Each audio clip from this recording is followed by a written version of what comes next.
It's me, your boy, and I'm desperately trying to catch up to all of the series I started.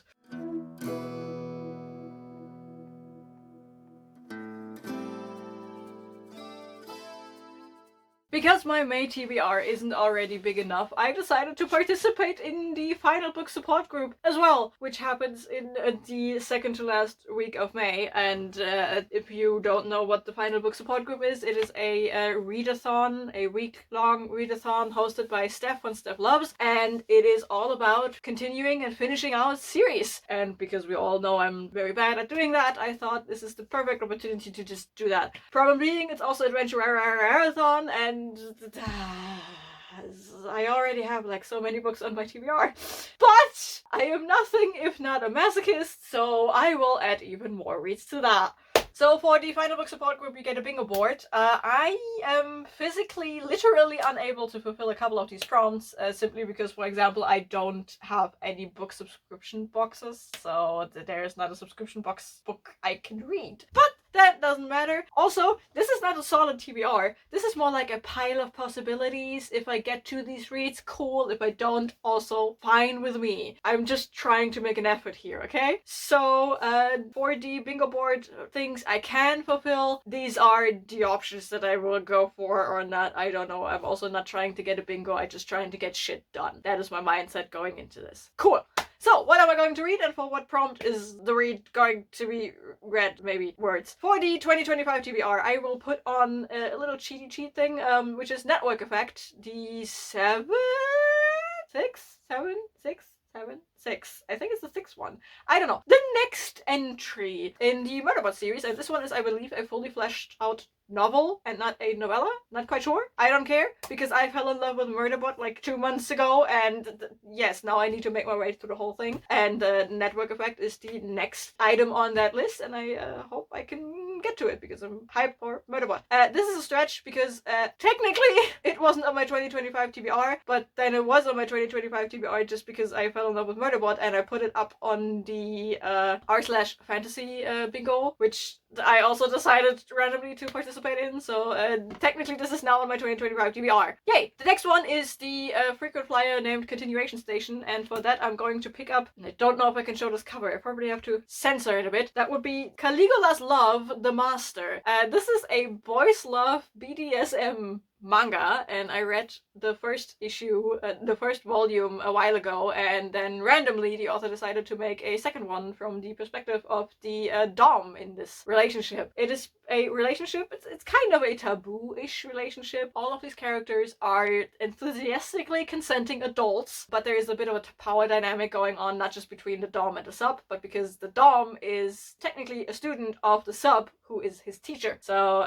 there's some power dynamic stuff going on, and the first volume surprised me when it just whipped out a traumatic backstory and actually actively worked through that traumatic backstory for the dom, the student character. So I'm very interested in seeing where his perspective comes into play with these things. So this is technically the second volume in the Caligula love duology, I guess. Then there is a prompt to read a manga, graphic novel, or novella, and for that I pick up a manga, which is Birds of Shangri-La Volume 3, also chunky of a manga. This is a series about basically a brothel, but the brothel is also a whole ass island, and in this one we follow a guy named Apollo, and he just had a bad divorce and shit happened, and he just needs to get out and have a job, earn some money, and just be away from things. So a friend of his is like, hey, I have this tropical island and it's a brothel, so like you can come and like entertain people. He's not one of the sex workers. He is someone who is actually tasked with taking care and preparing the sex workers for their work in the evenings, and he has technically this one rule. He's not allowed to fall in love with them, and he's also not allowed to make them finish,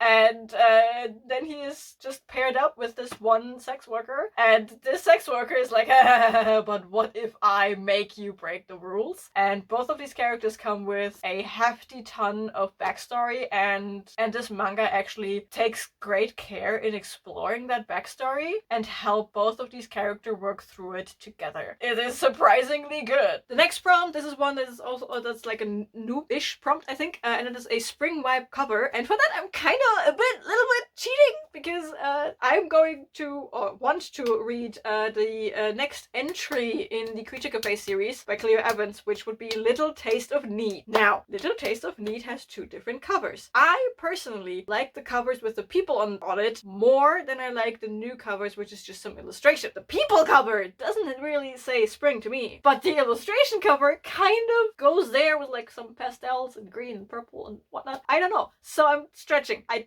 just want to read Creature Cafe and I want to continue a series. So the Little Taste of Need. Take it. It's my TBR. You can tell me what to do. In the Creature Cafe series, we follow people who are being paired up by someone called the Barista. Now, the special thing about the Creature Cafe series is it is always a pairing between some kind of monster and a human. Sometimes multiple monsters and a human, but usually it's monsters meet humans and they figure out, oh, they are not just like, they're not just going to date, they are actually fated mates. And because these are novellas and Clio Evans writes impeccable smut, it's very smutty and it's like insta-lust things, and the barista is just very good at pairing up people. And also there's this overarching plot arc of Lucifer trying to mess with the barista's life. So every time the barista pairs someone up, Lucifer is gunning for that pair to like destroy the happiness around the barista. For the prompt of read a different genre, you are supposed to read something that is outside of your usual genre. Now, if you look around me, you see different flavors of fantasy stars. So I decided to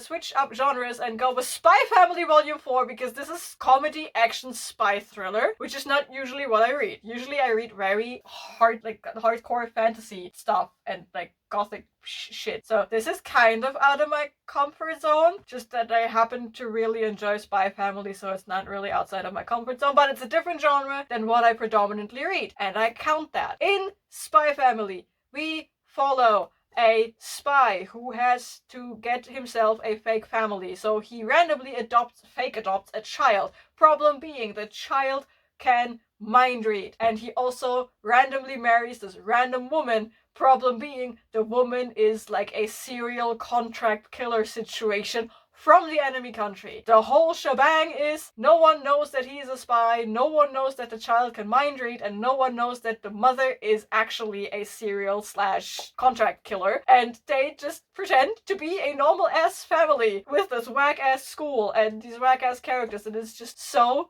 hilarious. And judging by this cover, I think they are going to get a really weird dog now. And the beauty about the fact that I put this on my TBR is this will be read. This will be read, because this is also on my Adventure Marathon TBR, so there is double the chance that I'm going to read this. Another book that is double dipping on TBRs is for the TBR veteran, which would be The Dark One by Nikki and Crowe. This book has been on my TBR for years. And the rule for the TBR veteran is that the book has to be on your TBR for at least 1 year. So there we go. Dark One. This is the second book in the Dark Lost Boys, Vicious Lost Boys series by Nikki and Crowe, which is like a dark Peter Pan retelling with like a reverse harem situation going on, where Peter Pan kidnaps a darling. In every generation there is a darling that's being kidnapped by Peter Pan, because he is looking for his shadow, and the knowledge of where his shadow is was somehow ingrained in the subconscious of the darling family. So he is just kidnapping darling women, scrambles their minds, sends them back, and they have like a shit ton of trauma going on. But this time